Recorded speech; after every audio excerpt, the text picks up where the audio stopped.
नमस्कार दोस्तों, आपका स्वागत है हमारे YouTube चैनल में। हम आपको ये प्रायिकता का चैप्टर करा रहे हैं। ये चैप्टर नंबर 13 है। तो इसमें हम एग्जाम्पल 15 से स्टार्ट कराएंगे। इससे पहले का आपका सिलेबस जो है पहले हमने अपलोड कर रखी है वीडियो, उन्हें आप देख सकते हैं। तो अब हम यहाँ पर नया टॉपिक है, इसमें संपूर्ण प्रायिकता प्रमेय है एक, और एक है बेज प्रमेय। तो देखिए, संपूर्ण प्रायिकता प्रमेय यानी कि इंग्लिश में कहते हैं थ्योरी ऑफ टोटल प्रोबेबिलिटी। तो इसकी लैंग्वेज क्या है?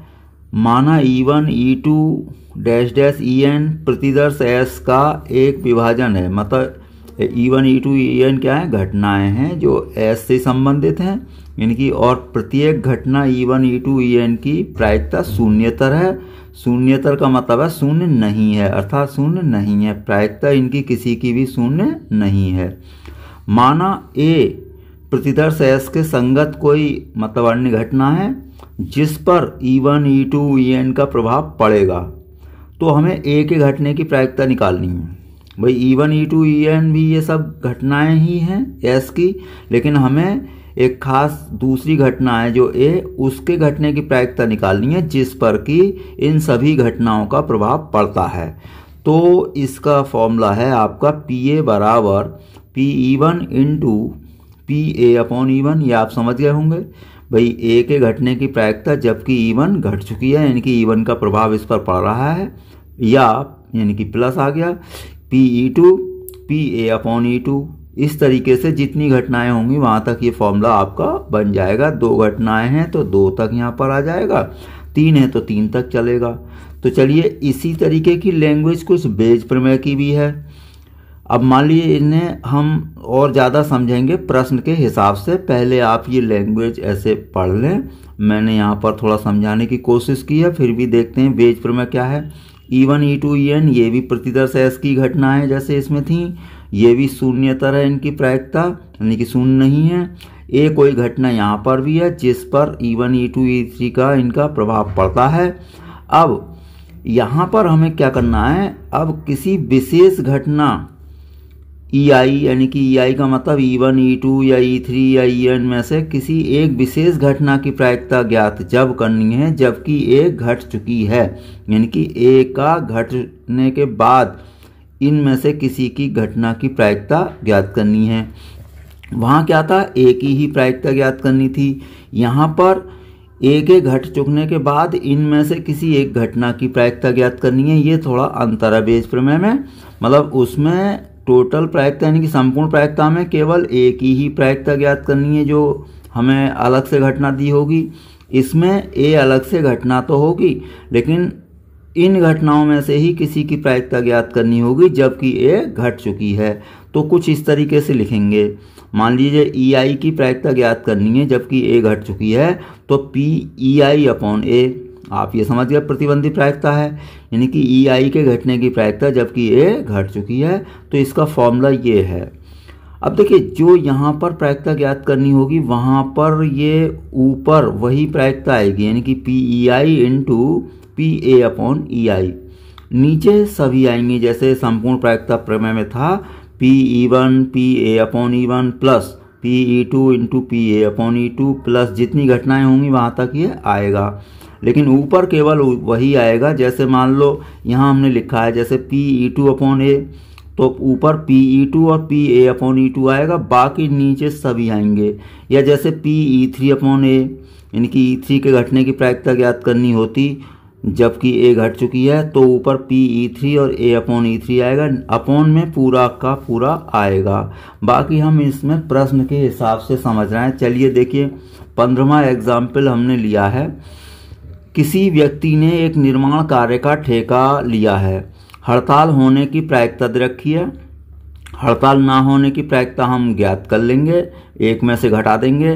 तो आगे प्रश्न ये है कि हड़ताल होने की, ना होने की तथा हड़ताल होने की स्थितियों में निर्माण कार्य के समय अनुसार पूर्ण होने की प्रायिकताएं दे रखी हैं।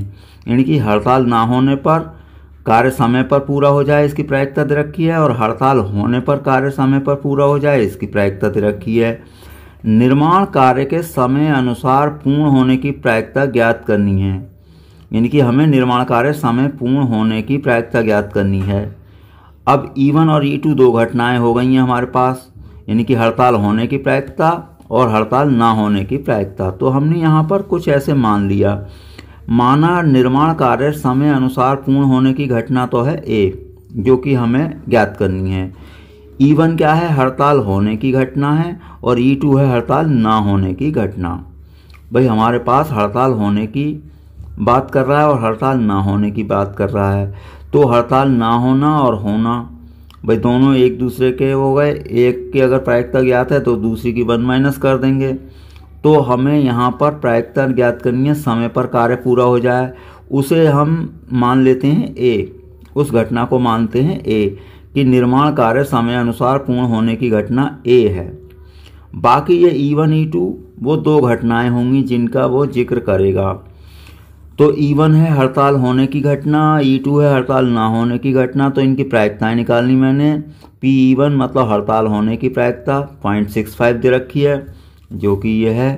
अब ना होने की घटना इनकी PE2, तो 1 में से माइनस कर दिया तो ये आ जाएगा। अब PA/E1 हमें देखना है कार्य समय पर पूरा हो जाए। तो कार्य समय पर पूरा होने की प्रायिकता, जबकि E1 क्या है, हड़ताल होने पर, यानी कि हड़ताल हो रही है या हड़ताल हो चुकी है। तो ऐसे भी लैंग्वेज देख सकते हैं, हड़ताल होने पर, मतलब हड़ताल होने पर कार्य समय पर पूर्ण होने की प्रायिकता। भाई ऊपर जो होता है उसी की प्रायिकता होती है, नीचे क्या है, वो प्रतिबंध होता है।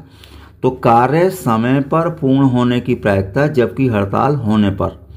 तो ऐसे पूरा लिख लें, हड़ताल होने पर कार्य समय पर पूरा होने की प्रायिकता।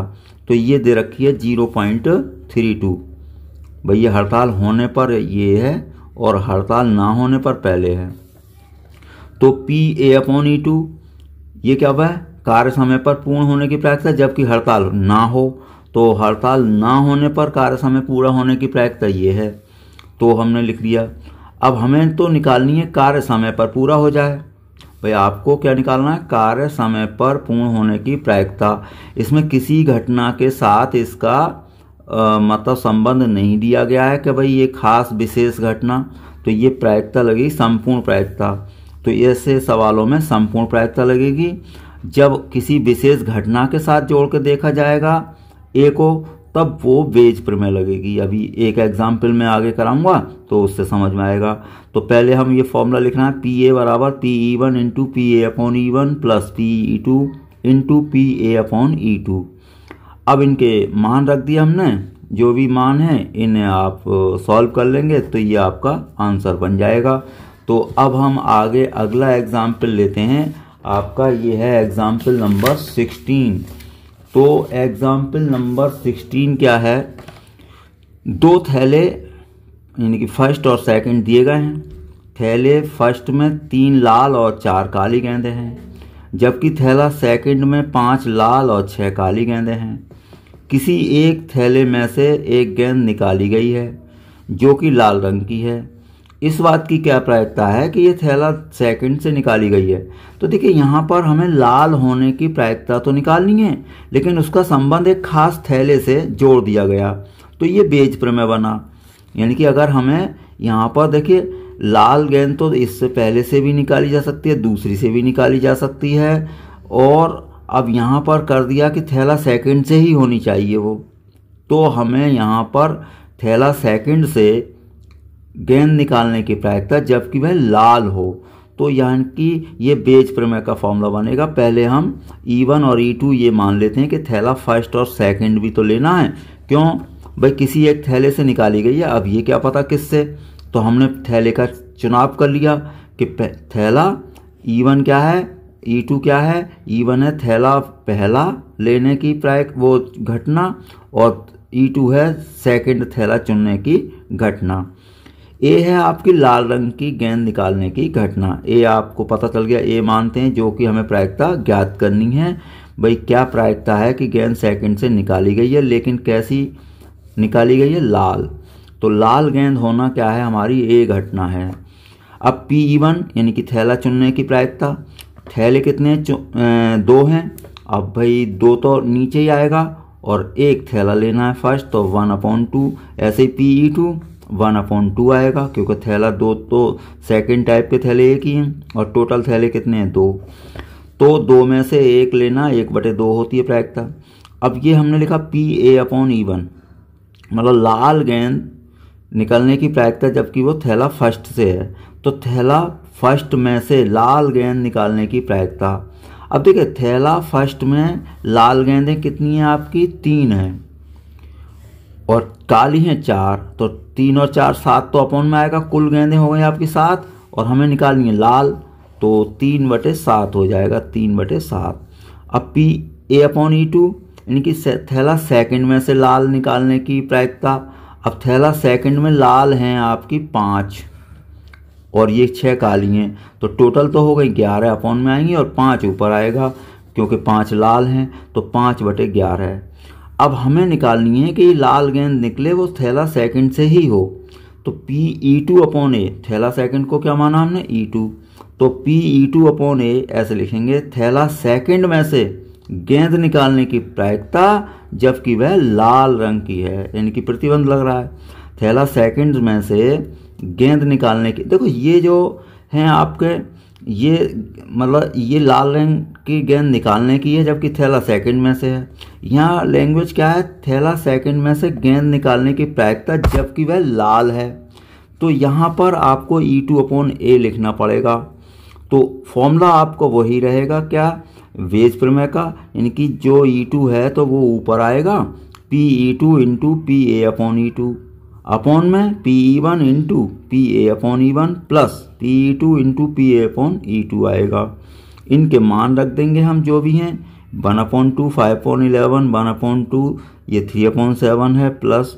अब इन्हें हम सॉल्व कर लेंगे। देखिए हाफ तो दोनों में यहाँ कॉमन है, ये इससे कैंसिल कर सकते हैं आप, तो 5/11 बचा, इसमें 7 × 11 आपका एलसीएम आ जाएगा, तो 11 3 33 और 35, तो आपका ये 11 ऐसे कैंसिल हो जाएगा, 7 ऊपर जाएगा तो 35 और ये 68 हो गए। तो ये आपका इस तरीके से आंसर हो गया। तो ये एग्जाम्पल नंबर 16 है, 17 ले रहे हैं हम। तो 17 एग्जाम्पल है, 3 अभिन्न डिब्बे हैं। अब देखिए थैले की बजाय डिब्बे होगा, 3 हो गए।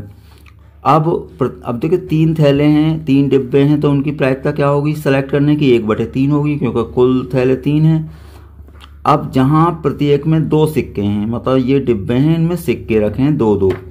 डिब्बा फर्स्ट है, जो फर्स्ट में दोनों सिक्के सोने के हैं, सेकंड में दोनों चांदी के हैं और थर्ड में एक सोने का और एक चांदी का सिक्का है। एक व्यक्ति एक डिब्बा चुनता है, तो डिब्बा चुनने की घटनाएं अलग होंगी, E1 E2 E3, और उसमें से एक सिक्का निकालता है। यदि सिक्का सोने का है तो इस बात की क्या प्रायिकता है कि डिब्बे में से दूसरा सिक्का भी सोने का ही हो। मतलब भाई जो डिब्बा में, मतलब ये प्रायिकता किस बात की निकालनी है, सोने का ही इस सिक्का निकालने की प्रायिकता निकालनी है, लेकिन डिब्बे में दूसरा सिक्का सोने का, मतलब सिक्का भी सोने का हो। अब देखो ऐसा डिब्बा कौन सा है जिसमें दूसरा सिक्का भी सोने का है।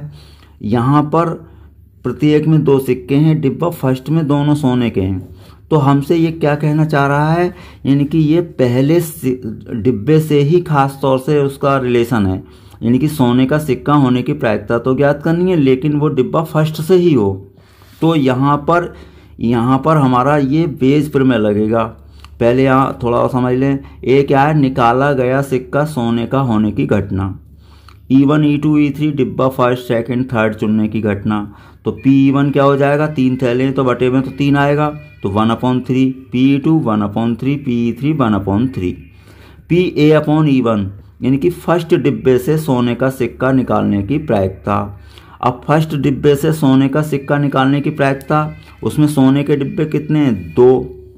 सोने के जो सिक्के हैं वो कितने हैं, 2 हैं, और कुल सिक्के भी आपके कितने हैं, 2, तो 2/2 आएगा, तो 1 हो गया। अब A/E2 यानी कि सेकंड डिब्बे से सोने का सिक्का निकालना है, तो देखिए सेकंड डिब्बे से सोने का सिक्का निकालने की प्रायिकता, उसमें कुल सिक्के तो 2 हैं, अपॉन में आ गया 2, लेकिन सोने का कोई सिक्का नहीं है तो 0/2, तो 0 हो गया। अब PA/E3 यानी कि थर्ड डिब्बे से सोने का सिक्का निकालने की प्रायिकता। तो थर्ड डिब्बे में आपके जो सोने का एक सिक्का है और एक चांदी का है, तो कुल तो हो गए 2 और एक है सोने का, तो 1/2 आपकी प्रायिकता हो जाएगी। P/E1/A निकालना है, क्योंकि उसने ये कहा है, अब उसने थैले का डिब्बे का नाम तो नहीं दिया, लेकिन क्या कहा, दूसरा सिक्का भी सोने का हो। अब हमें ये अपने आप अंदाज़ा लगाना पड़ेगा अब ऐसे केस में तो, कि दूसरा सिक्का भी सोने का है तो वो तो केवल एक ही डिब्बा है फर्स्ट। तो ये कहना चाहता है कि सोने का सिक्का तो निकले लेकिन वो डिब्बा फर्स्ट से ही हो। अपने आप ही कंडीशन हो गई, क्योंकि सेकंड में तो है ही नहीं, थर्ड में तो है नहीं, थर्ड में एक ही सिक्का था तो सोने का, तो दूसरा तो सिक्का है नहीं। तो हमारे पास ये कंडीशन यानी कि प्रायिकता ये बनेगी P/E1/A, यानी दूसरा सिक्का भी सोने की होने की प्रायिकता। दूसरा सिक्का सोने का होने की प्रायिकता मतलब दूसरा सिक्का सोने का किसमें, फर्स्ट डिब्बे में। तो E1/A निकालना है हमें। तो P1 × PA/E1 upon P1 × PA/E1 plus P2 × PA/E2 plus P3 × PA/E3। अब इनके मान रख देंगे बस। 1/3 है इनका तो सभी का मान, P2 PE3, और PA/E1 क्या था 1, और PA/E2 क्या था 0, PA/E3 क्या था हाफ। तो हाफ तो देखो सभी जगह यानी कि 1/3 तो आपका कॉमन आ जाएगा, ये तो आपका 0 ही हो जाएगा। तो 1/3 कॉमन आ गया, यहाँ बचेगा 1 और ये बचेगा हाफ, तो ये कैंसिल हो जाएगा। ये आपका जुड़ गया 3/2, तो 2/3 आपका ये आंसर बन जाएगा। ये एग्जाम्पल नंबर आपका है 17। तो चलिए 18th एग्जाम्पल लेते हैं। HIV पॉजिटिव व्यक्तियों के लिए परीक्षण करना है, ये मतलब HIV पॉजिटिव व्यक्तियों के लिए परीक्षण 90% पता लगाने में और 10% पता ना लगाने में सक्षम है, यानी कि 90% पता सही चल जाता है, 10% नहीं पता चल पाता है। HIV से स्वतंत्र व्यक्तियों के लिए परीक्षण 99% सही पता लगाता है, यानी HIV नेगेटिव बताता है, जबकि 1% परीक्षण व्यक्तियों के लिए HIV पॉजिटिव बताता है। अब एक बड़ी जनसंख्या जिसमें 0.1% व्यक्ति HIV से ग्रस्त हैं, उनमें से एक व्यक्ति चुना जाता है और उसका परीक्षण किए जाने पर रोग विज्ञानी HIV की उपस्थिति बताता है। अब क्या प्रायिकता है कि वह व्यक्ति वास्तव में HIV पॉजिटिव है। भाई यहाँ पर 2 केस हो गए कि या तो HIV पॉजिटिव होगा या नहीं होगा। तो हमें प्रायिकता क्या बात की निकालनी है कि वह व्यक्ति वास्तव में HIV पॉजिटिव है, यानी कि HIV पॉजिटिव होने की हमें प्रायिकता निकालनी है जबकि वह वास्तव में पॉजिटिव है। तो E1 हमने मान लिया चुने हुए व्यक्ति के वास्तव में HIV पॉजिटिव होने की घटना। E2 क्या है, पॉजिटिव ना होने की घटना। A है व्यक्ति के HIV परीक्षण में पॉजिटिव होने की घटना। भाई हमें पॉजिटिव होने की घटना निकालनी है प्रायिकता। तो P/E1 लिख लें। P/E1 क्या है, E1 क्या है, चुने हुए व्यक्ति में HIV पॉजिटिव होना। तो देखिए यहाँ पर है 0.1% HIV पॉजिटिव है, मतलब ग्रस्त है, तो 0.1 हो गई, यानी कि HIV पॉजिटिव 0.1%। अब 1% है, परसेंट का मतलब अपॉन में 100 आएगा, तो ये आपका 0.001 हो गया। अब पॉजिटिव ना होने की प्रायिकता, तो इसी को 1 में से माइनस कर देंगे, तो ये आपका ये आ गया। अब PA/E1, भाई PA/E1 देखो HIV पॉजिटिव होने की प्रायिकता जबकि वह पॉजिटिव है, भाई E1 क्या पॉजिटिव है, तो 90% आपका पता लगाने में सक्षम थे, यानी कि 90% आपका जो मतलब पता लग रहा था सही।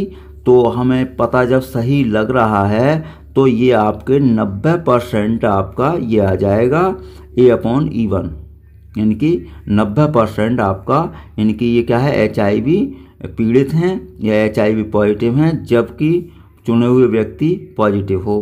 तो HIV परीक्षण पॉजिटिव होने की घटना प्रायिकता, परीक्षण होने की यानी कि प्रायिकता जबकि वह पॉजिटिव है, व्यक्ति के HIV परीक्षण पॉजिटिव होने की प्रायिकता जबकि वह वास्तव में पॉजिटिव है, तो ये 90% है। अब देखिए यहाँ पर 1% परीक्षण मतलब ऐसा है, यहाँ पर 99% पता लगाने में सक्षम थे, इसका मतलब 1% पता लगाने में सक्षम नहीं है।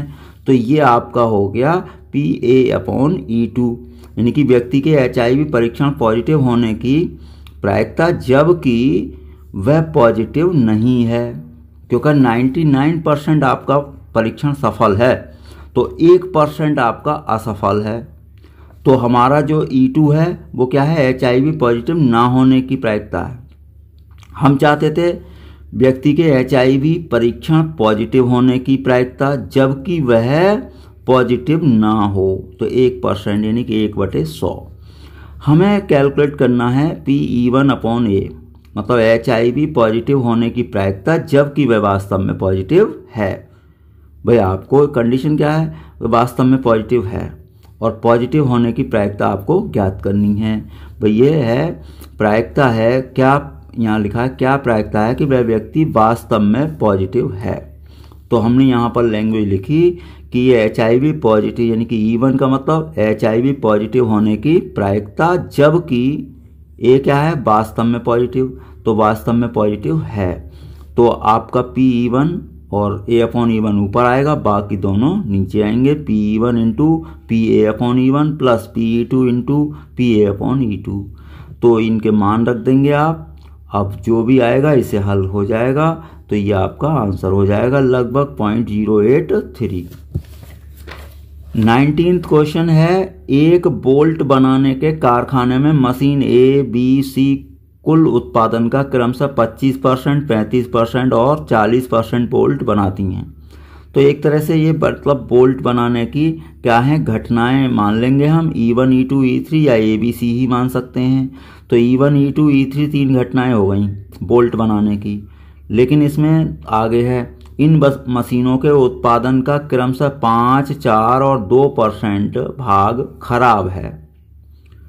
बोल्टों के कुल उत्पादन में से एक बोल्ट निकाला जाता है, वह खराब पाया जाता है, तो इसकी क्या प्रायिकता है कि वह बोल्ट मशीन द्वारा बनाया गया है। तो यानी कि हमें खराब होने की प्रायिकता निकालनी है खराब बोल्ट की, जबकि वह मशीन B द्वारा बनाया, तो खास मशीन से रिलेटेड कर दिया तो बेज पर में लग गई। तो E1 हमने मान लिया बोल्ट मशीन A द्वारा बनाने की घटना, E2 बोल्ट B द्वारा बनाने की घटना, E3 C द्वारा बनाने की घटना, A क्या है, खराब बोल्ट होने की घटना। PE1, PE2, PE3 दिए हैं कितने, 25, 35 और 40%। वो हमने लिख दिए PE1 25%, 25/100, PE2 35/100 और ये PE3 40/100। अब हमने डिवाइड नहीं किया है क्योंकि बाद में फॉर्मूले में सब रखेंगे तो 100 कट जाएगा। PA/E1, अब PA/E1 समझ रहे हैं आप, A क्या है हमारा, खराब बोल्ट होने की प्रायिकता, तो ये है हमारा PA/E1 यानी खराब बोल्ट होने की प्रायिकता जबकि पहली मशीन से बनी हो। तो मशीन A द्वारा जो खराब होने का है प्रायिकता वो है ये, तो इसका प्रतिबंधी आप समझ रहे हैं, यानी कि खराब बोल्ट निकलने की प्रायिकता जबकि वह मशीन A द्वारा बना है।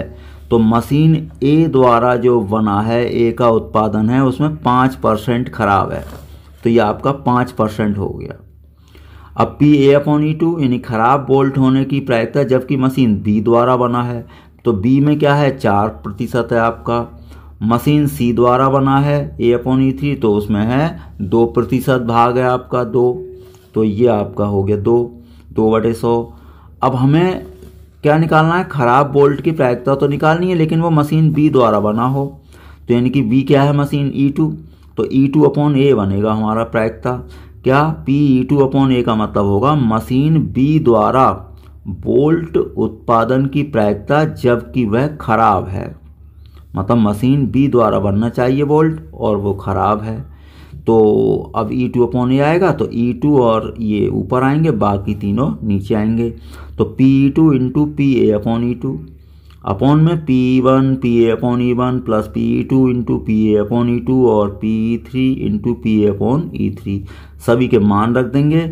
अब देखिए 100 इंटू 100 तो सभी में है, तो वो तो कॉमन लेकर हट जाएगा, तो ऊपर बचेगा 35 इंटू 4 अपॉन में 25 into 5 plus 35 into 4 plus 40 into 2। इनकी मल्टीप्लाई कर ली, 140, 125, 140 और 80, ये जुड़ गया आपका, और ये आपका आंसर बन गया 28/69। तो ये आपका था 19th एग्जाम्पल। अब एग्जाम्पल नंबर 20 ले रहे हैं हम। एक डॉक्टर को एक रोगी को देखने आना है। पहले के अनुभवों से ये ज्ञात है कि उसके ट्रेन, बस, स्कूटर या किसी अन्य वाहन से आने की प्रायिकताएं इतनी हैं। मतलब ट्रेन से आने की प्रायिकता ये है, बस से आने की ये है, और स्कूटर से आने की प्रायिकता है, अन्य वाहन कोई भी हो उससे आने की प्रायिकता भी रखी है। आगे है प्रश्न, यदि वह ट्रेन, बस या स्कूटर से आता है तो उसके देर से आने की प्रायिकताएं हैं 1/4, 1/3, 1/12। लेकिन किसी अन्य वाहन से आने पर उसे देर नहीं होती है। अब उसे देर नहीं होती है या देर आने की प्रायिकता चल रही हैं, तो देर नहीं होती है तो 0 प्रायिकता मानी जाएगी इसकी। अब आगे निकालना क्या है इसमें, यदि वह देर से आया तो उसके ट्रेन से आने की प्रायिकता ज्ञात कीजिए। यानी कि देर से आने की प्रायिकता ज्ञात करनी है जबकि वह ट्रेन से आया हो। खास वाहन से रिलेशन है तो बेज प्रमेय लगेगी। पहले मान लें, मान लिया हमने घटना, डॉक्टर के रोगी के यहाँ देर से आने की घटना। भाई आपका देर से आने पर विचार हो रहा है, तो डॉक्टर के रोगी के यहाँ देर से आने की घटना है ये। E1, E2, E3, E4 क्या है, ट्रेन, बस, स्कूटर या किसी वाहन द्वारा आने की घटनाएं हैं। ये सब दे रखी हैं आपको। यानी कि ट्रेन से आने की आपको दे रखी है कितनी, 3/10, बस से दे रखी है, स्कूटर से, और ये अन्य वाहन से। तो ये हमने PE1, PE2, PE3 और PE4 लिख लिया। PA/E1 यानी कि देर से आने की प्रायिकता जबकि वह ट्रेन से आया हो। तो इसको लैंग्वेज में ऐसे लिख सकते हैं, डॉक्टर के ट्रेन द्वारा आने पर देर से पहुंचने की प्रायिकता। यानी कि देर से पहुंचने की प्रायिकता जबकि वह ट्रेन से आया हो, तो ये प्रतिबंधी है। तो PA/E1 है 1/4, भाई ट्रेन से आया है तो ये 1/4 है देर से आने की। बस से 1/3 है A/E2। A/E3 1/12 है किससे, आपका स्कूटर से। अब आपका आता है परंतु किसी अन्य वाहन से आने पर उसे देर नहीं होती। तो ये सब देर से आने की प्रायिकताएं हैं, और जब देर नहीं होती मतलब समय पर आ गया तो प्रायिकता कितनी हो गई, 0। अब हमें निकालना क्या है, डॉक्टर के ट्रेन से आने की प्रायिकता जबकि वह देर से आया। तो देर से आया है और वो किससे, ट्रेन से आया, तो E1/A लग गया। यानी कि ट्रेन से आने की प्रायिकता है एक तरह से, और जबकि वह देर से आया। तो E1 ट्रेन है पहले ही मतलब, तो E1 है, तो PE1 और PA/E1 तो ऊपर रहेगा, बाकी ये चारों नीचे आएंगे। PE1 × A/E1, PE2 × PA/E2, ये सब आ गए। इनके मान रखने हैं आपको, 3/10, 1/4, 3/10, 1/4, 1/5, 1/3, सबके मान रख दिए, ये 0। तो ये पद तो 0 ही हो जाएगा, बाकी ये 3 जुड़ जाएंगे, आपको फाइनल आंसर 1/2 आ जाएगा जब आप हल करेंगे। एग्जाम्पल ये 21 लास्ट एग्जाम्पल है इसमें। तो एक व्यक्ति के बारे में ज्ञात है कि वह 4 में से 3 बार सत्य बोलता है। 4 में से 3 बार सत्य बोलता है, इनकी 3/4 प्रायिकता हो जाएगी उसके सत्य बोलने की। भाई कुल चांस कितने हैं, 4, और कितने बार बोला सत्य, 3, तो 3/4 हो जाएगी सत्य बोलने की प्रायिकता। वह एक पासे को उछालता है और बतलाता है कि उस पर आने वाली संख्या 6 है। इसकी प्रायिकता ज्ञात कीजिए कि पासे पर आने वाली संख्या वास्तव में 6 है। मतलब हमारे पास ये मान लें कि व्यक्ति द्वारा पासे को उछालकर यह बताने की घटना कि उस पर आने वाली संख्या 6 है। लेकिन यहाँ पर 2 बातें हैं, व्यक्ति कह रहा 6 है, अब वो मान लो सत्य बोल रहा है या झूठ, ये 2 बातें हो गई। भाई उसने तो कह दिया 6 है, अब वो वास्तव में 6 है या वास्तव में 6 नहीं है। तो E1 मान लिया हमने पासे पर संख्या 6 आने की घटना, और E2 मान लिया 6 ना आने की घटना। तो PE1 क्या होगा, पासे पर 6 आने की प्रायिकता क्या होगी, 1/6। क्यों भाई, पासे में 6 अंक होते हैं तो कुल NS कितना होगा, 6, तो वो तो बटे में आएगा 6, और 6 एक ही अंक है तो 1/6। अब PE2 6 ना आने की प्रायिकता, तो 1 में से घटा देंगे आने की प्रायिकता को, तो 1 - 1/6 तो 5/6 हो गई। PA/E1 मतलब व्यक्ति द्वारा 6 बताने की प्रायिकता जबकि वास्तव में 6 है। भाई ए क्या है, आपको ए माना है हमने व्यक्ति द्वारा पासे को उछालकर ये बताने की घटना की उस पर 6 है, तो ए क्या है, 6 बताने की घटना है। अब ये देखा जाएगा कि वो सत्य बोल रहा है। जैसे पी ए अपॉन E1 का मतलब है व्यक्ति द्वारा 6 बताने की घटना वो प्रायिकता जबकि वास्तव में 6 है। तो अब ये क्या है, सत्य बोलने वाली बात हो गई।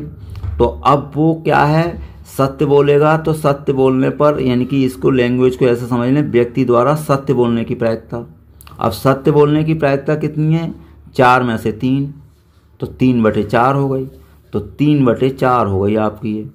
अब पी ए अपॉन E2 यानी कि 6 आने की प्रायिकता, व्यक्ति द्वारा 6 बताने की प्रायिकता जबकि वह झूठ बोला, तो इसकी लैंग्वेज ये हो गई सत्य ना बोलने की। जब प्रायिकता कितनी हो जाएगी, 1 माइनस, भाई आपका व्यक्ति ने कहा 6 आने की प्रायिकता जबकि वह क्या बोल रहा है, झूठ, यानी कि सत्य ना बोलने की। तो सत्य ना बोलने की प्रायिकता क्या हो जाएगी, सत्य बोलने वाली प्रायिकता में से मैं इसको 1 में से घटा देंगे, यानी सत्य बोलने की प्रायिकता 1 में से घटा दी तो सत्य ना बोलने की प्रायिकता आ गई या झूठ बोलने की, तो 1/4। अब हमें निकालना क्या है, भाई इसमें प्रायिकता ज्ञात करो कि पासे पर 6 आने वाली संख्या वास्तव में 6 है। तो देखो संख्या, अब उसने 6 बताया और वास्तव में 6 है, इसका मतलब वो सत्य बोला, तो सत्य बोलने वाली घटना से संबंध स्थापित हो रहा है।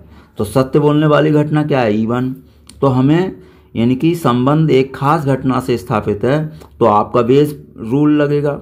तो पी E1 अपॉन ए क्या हुआ, व्यक्ति द्वारा 6 बताने की प्रायिकता जबकि वह वास्तव में 6 है, ये मतलब कंडीशन लग गई, व्यक्ति द्वारा 6 बताने की प्रायिकता जबकि वास्तव में 6 है।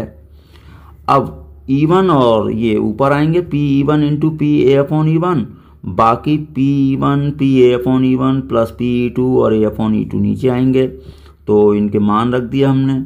अब इन्हें सॉल्व कर देंगे, भाई पी E1 क्या 1/6 और ए अपॉन E1 3/4 है, 1/6 3/4, ये था पी E2 झूठ बोलने 6 ना आने की प्रायिकता थी 5/6 और ये 1/4, ये आपका 24, तो एलसीएम ही आ जाएगा ऊपर नीचे, तो ये इससे कैंसिल भी हो जाएगा, तो 3/8 आपका आंसर बन गया। तो ये आपके एग्जाम्पल 21 तक हो गए। इसके बाद आपकी एक्सरसाइज 13.3 आएगी, तो वो आपको अगली वीडियो में आप देख सकते हैं। आपका वीडियो देखने के लिए बहुत बहुत धन्यवाद।